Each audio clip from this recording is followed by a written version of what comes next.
বাইরে কত কাজ পড়ে আছে, আর নজরুল কি করে? এটা কি?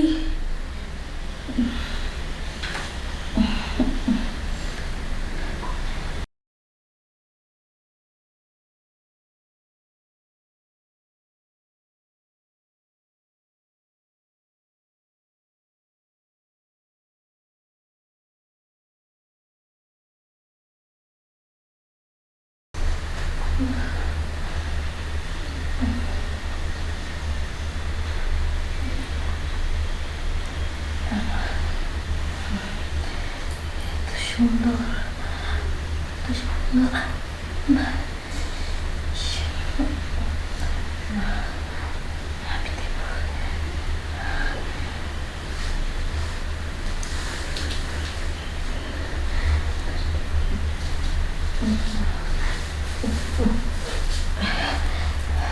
এমনি তো মজা হবে না, তার চেয়ে বরং ওর ঘুম থেকে জাগায় তারপর রাজি করে।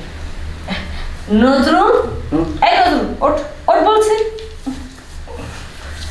বাইরের কাজ ফাঁকি দিতেছস আর এইভাবে তো শুয়ে আসছ না? না ম্যাডাম, কাম করতে করতে কখন যে শুয়ে পড়ছে আমি নিজেও টের পাই নাই। আর শরীরটা না খুব দুর্বল হয়েছে ম্যাডাম।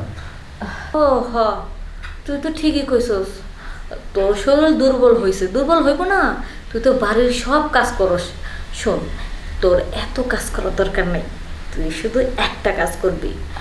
একটা কাজ বলেন, কি কাজ করতে হবে? তুই শুধু যাই তাহলে কামটা করি। দেখ, তুই শুধু আমার সেবাটাই করবি, হ্যাঁ? শুধু আমার কাজটাই করবি, যেন আমি সারাক্ষণ শুধু মজা পাই। আসলে সত্য কথা বলতে নজরুল, তুই কি জিনিস খাস যে তোর ওই যন্ত্রটা এত বড়? আমার স্বামী দুধ ডিম কত ভালো ভালো খাবার খায়, তার তার কি বলবো, তার তো এত বড় হবে না। আর তুই বাড়ির চাকর হইয়া আমরা যে খাবার দিই সেই খাবার খেয়ে তোর জিনিসটা এত বড়। আসলে নজরুল, তোর জিনিসটা আমার খুব পছন্দ হয়েছে রে। তুই আমার একটু সময় দে, আমি অনেক দিন ধরে ক্ষুধার্ত, আজকে ম্যাডাম। সব ক্ষুধাগুলিটা। ম্যাডাম, আপনি তো আমাকে লোভ দেখাচ্ছেন না। পরে আপনাকে আমি যদি কিছু করি আমাকে বাড়ি থেকে বের করে দিবেন। আমার না খায় আর মরতে হইব, আমার বউ বাচ্চা না খায় থাকবো, তখন আমার কেডা দেখবো? আপনি আমার যে প্রস্তাব দিচ্ছেন আমি এই কাজ করতে পারব না। কি বললি? তুই এই কাজ করবি না?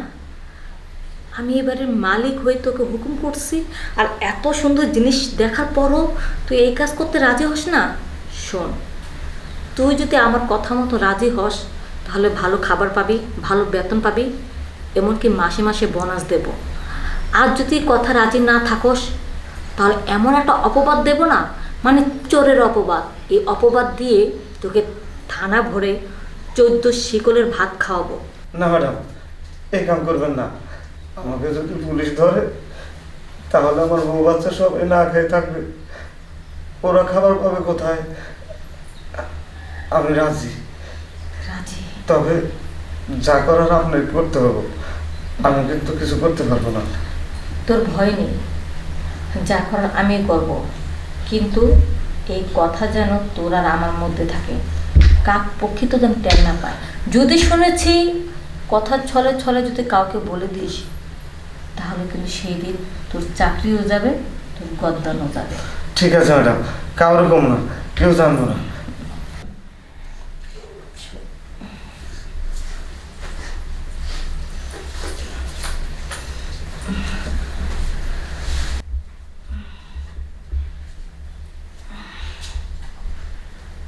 মা! কি রে পারভেজ, অসময় তুই? অসময় না, এই অসময় যদি আমি না আসতাম তাহলে আমি দেখতে পারতাম না যে আমার মায়ের এত সুন্দর চেহারার আড়ালে লুকিয়ে রয়েছে একটা কুৎসিত মন। আচ্ছা মা, তোমার কি বিবেকে একটুও বাঁধলো না? আরে বাবা মারা গেছে মাত্র 5টি বছর, তোমার এরকম একটা বিয়ের লাখ ছেলে থাকতেও তুমি তার কথা তো চিন্তা করোই নি। উল্টা কি করছো, বাড়ির কাজের লোকের সাথে এই ধরনের কাজ করছো। তোমার কি লজ্জা করলো না? বাবা আসলে ভুল হয়ে গেছে বাবা, তুই মাফ করে দে। মা, মাপ চেয়ে আমাকে পাপের বাকি করো না, বরঞ্চ আমারই ভুল হয়েছে অনেক কিছু জানা। আমি এটাও জানি এখন এই জায়গায় যে কাজটা হয়েছে চাচার কোনো দোষ নেই। চাচা, আপনি আসতে পারেন। মাগো, আমি আসলে কখনো কল্পনাও করিনি বা কখনো ভেবে দেখিনি। আসলে আমাদের সমাজে একটা কথা আছে যে অল্প বয়সে কেউ যদি বিধবা হয়, সন্তান যদি থাকে, তাহলে সে সন্তানের দায়িত্ব তার মাকে বুঝিয়ে যে সে আরেকটা বিয়ে করতে চায় কিনা, তার সঙ্গীর প্রয়োজন কিনা। যদি এটা আমি জানতাম তাহলে এরকম হতো না। এই যে তুমি মা, তোমার ক্ষেত্রে এরকম হয়েছে, এমন হতে পারে কিছু বাবা আছে যারা অল্প বয়সে বউহারা হয়, তাদের হতে হতে পারে। কিন্তু আমার মতো হাজারো ছেলে মেয়েদের উচিত যে তাদের বাবা মা, যদি বাবা মারা যায় তার মাকে জিজ্ঞেস করা যে মা তোমার সঙ্গীর প্রয়োজন কিনা। আর যদি মা মারা যায় তাহলে তার বাবাকে প্রয়োজন যে বাবা তোমার সঙ্গীর প্রয়োজন কিনা। বুঝতে পেরেছি মা, তোমার একজন সঙ্গী দরকার। বুঝতে পারছি মা, যেখান থেকে পারি আর যেভাবে পারি আমি তোমার একজন সঙ্গীর ব্যবস্থা করবো।